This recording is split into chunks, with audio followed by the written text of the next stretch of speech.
चमेली की मां रंजना को ताश खेलने का बड़ा शौक था, मगर मुश्किल यही थी कि खेलने का शौक जितना था उतना ही निपुण ना थी। मगर कविता उनकी इस कमी को दूर कर देती थी। वह खेलने में बहुत निपुण थी। मनोरमा का ममेरा भाई महेंद्र जब से आया था तब से इधर कई दिनों से दोपहर भर लगातार ताश का खेल होता था। महेंद्र एक तो मर्द था, उस पर खेलता भी अच्छा था, अतएव उसके मुकाबले में बैठकर खेलने के लिए रंजना को कविता की अनिवार्य आवश्यकता होती थी। नाटक देखने जाने के दूसरे दिन कविता को ठीक समय पर उपस्थित ना देख रंजना ने बुला लाने के लिए अपनी कामवाली भेजी। उस समय कविता बैठी हुई एक मोटी सी सादी कॉपी में किसी अंग्रेजी पुस्तक का बंगला में तर्जुमा लिख रही थी। नहीं गई कविता की सहेली चमेली भी आकर कुछ न कर पाई। तब रंजना ने खुद जाकर पोथी कॉपी आदि सब झड़क के से उधर फेंकते हुए कहा, ले उठ, चल जल्दी, परीक्षा पास करके तुझे जजी नहीं करनी होगी बल्कि ताश ही खेलना पड़ेगा, चल। कविता समझ में पड़ गई। रुआसी सी होकर उसने अपनी असमर्थता जताई। कहा, आज किसी तरह जाना ना होगा, कल आने का पक्का वादा रहा। मगर रंजना ने एक न सुनी। अंत को यह हुआ कि मामी से कहकर जबरदस्ती हाथ पकड़कर उठाया, तब लाचार होकर कविता गई। नियम अनुसार आज भी कविता को महेंद्र के विपक्ष में बैठकर ताश खेलना पड़ा, लेकिन आज खेल नहीं जमा। वह किसी तरह इधर उधर मन न लगा सकी। कविता खेलते समय आदि से अंत तक उदास और उचाट बनी रही और दिन ढलने से पहले ही उठ खड़ी हुई। जाते समय महेंद्र ने कहा, आपने कल रात को रुपए तो भेज दिए मगर गई नहीं, चलिए कल फिर चलें। कविता ने सिर हिलाकर धीमे स्वर में कहा, नहीं, मेरी तबीयत बहुत ही खराब हो गई है। महेंद्र ने हंसकर कहा, मगर अब तो आपकी तबीयत ठीक है ना? मैं कल फिर चलने के लिए कहता हूँ, चलिए ना। नहीं जी, कल आपको चलना ही पड़ेगा। ना ना, कल तो मुझे छुट्टी ही ना होगी। यह कह कर ललिता तेजी से चली गई। यह बात न थी कि केवल शिवा से के डर से ही कविता का मन आज खेल में नहीं लगा पाया। नहीं, उसे खुद भी आज महेंद्र के मुकाबले में खेलने में बड़ी लज्जा हो रही थी। शिवा के घर की तरह इस घर में भी, चमेली के यहाँ भी कविता लड़कपन से ही आती जाती रहती है और अपने घर के लोगों के आगे जैसे निकलती बैठती है, वैसे ही इस घर के मर्दों के सामने भी। इसी कारण चमेली के मामा से भी उसने कुछ पर्दा नहीं किया। शुरू से ही बोलने चालने में वह नहीं हिचकी, किंतु आज महेंद्र के आगे बैठकर जब तक वह खेलती रही, न जाने कैसे उसको यही जान पड़ा कि इसी अल्प परिचय से इतने ही दिनों के भीतर महेंद्र उसे कुछ विशेष प्रीति की नज़रों से देखने लगा है। आज से पहले उसने कभी इसकी कल्पना भी नहीं की थी। पुरुषों की प्रीति पूर्व दृष्टि इतनी लज्जा की सृष्टि कर सकती है। अपने घर में एक झलक दिखाकर ही कविता शिवा के घर में गई। सीधे शिवा के कमरे में घुसकर लगे हाथ अपने काम में जुट गई। बचपन से ही इस घर के छोटे मोटे साधारण साफ सफाई के काम कविता कर दिया करती है।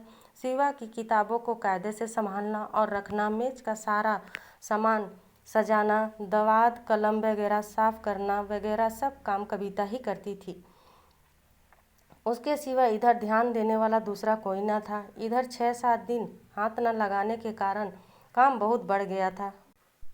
शिवा के आने से पहले ही सब काम करके चले जाने का इरादा करके कविता काम में जुट गई।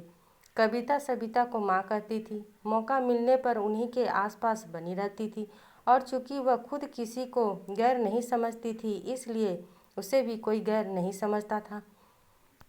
8 बरस की थी जब माँ बाप के मर जाने पर उसे मामा के घर पर आना पड़ा था।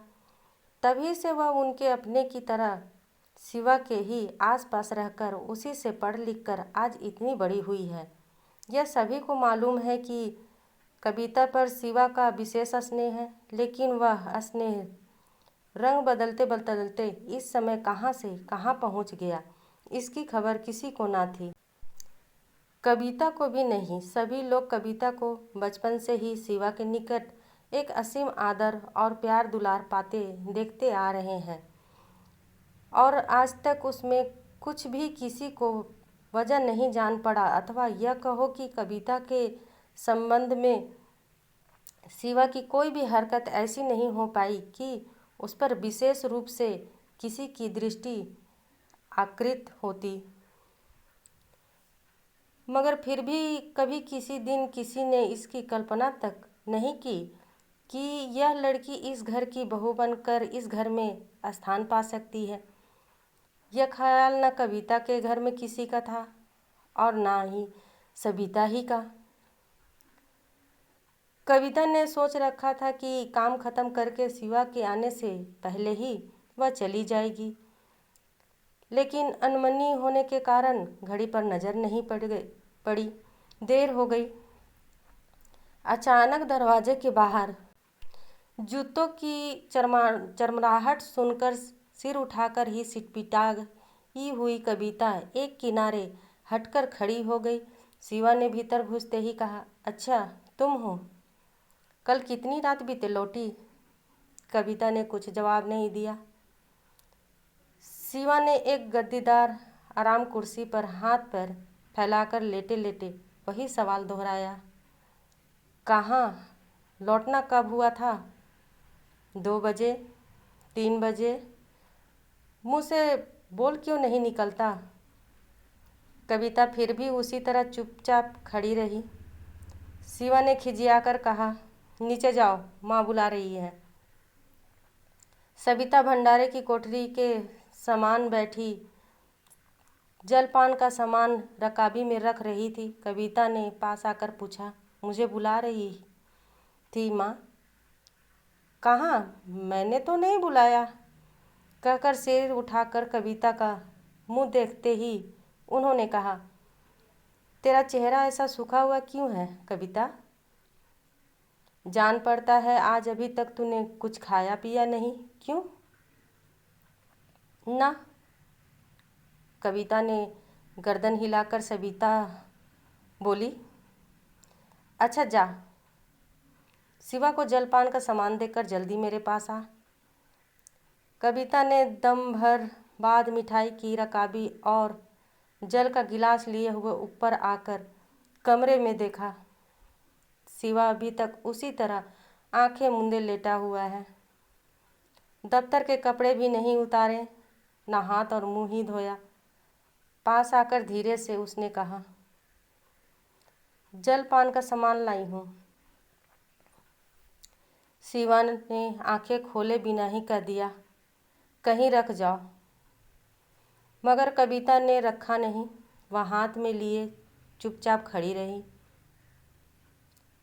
शिवा को आंख न खोलने पर भी मालूम पड़ रहा था कि कविता वहीं खड़ी है, गई नहीं। 2-3 मिनट चुप रहने के बाद शिवा फिर से बोला, कब तक इस तरह खड़ी रहोगी? मुझे अभी देर है, रख दो और नीचे जाओ। कविता चुपचाप खड़ी खड़ी मन में बिगड़ रही थी, मगर उस भाव को दबाकर कोमल स्वर में बोली, देर है तो होने दो, मुझे भी तो इस समय नीचे कोई काम नहीं करने को है। अब कि शिवा ने आंखें खोलकर देखा और हंसते हुए कहा, भला मुँह से बोली तो फूटा, नीचे काम नहीं है तो बगल वाले घर में बहुत काम होगा, वहाँ भी ना हो तो उसके आगे के घर में काम की कमी नहीं होगी। तुम्हारा घर एक ही तो नहीं है कविता? सो तो है ही, कहकर कविता ने क्रोध के मारे मिठाई की रकाबी को तनिक जोर से टेबल पर रख दिया और तेजी के साथ कमरे के बाहर निकल गई। शिवा ने पुकार कर कहा, शाम के बाद जरा फिर हो जाना, सैकड़ों दफे ऊपर नीचे चढ़ना उतरना मुझसे नहीं हो सकता। यह कहती हुई वह चली गई। नीचे आते ही माँ ने कहा, शिवा को मिठाई और पानी तो दे आई, मगर पान भूल ही गई, फिर जाना पड़ेगा। मुझे तो बड़ी भूख लग रही है माँ, अब मुझसे ऊपर चढ़ना उतरना जा जाएगा, और किसी के हाथ भेज दो पान। यह कहने के साथ ही वह लत से नीचे बैठ गई। कविता के मनोहर मुख मंडल में रोष का असंतोष झलकता देखकर सविता ने मंद मुस्कान के साथ कह दिया, अच्छा अच्छा तू बैठ, खा पी ले, किसी महरी के ही हाथ भेज देती हूँ। कविता ने फिर कुछ कहा सुना नहीं, जाकर भोजन करने बैठ गई।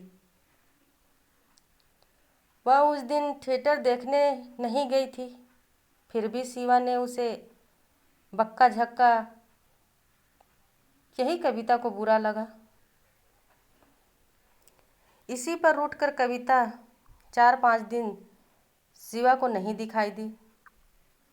मगर शिवा के दफ्तर जाने पर दोपहर को रोज जाकर वह शिवा के कमरे की सफाई वगैरह अपना काम सब करा आया करती ही रही। अपनी गलती मालूम होने पर शिवा ने 2 दिन बराबर कविता को बुला भेजा।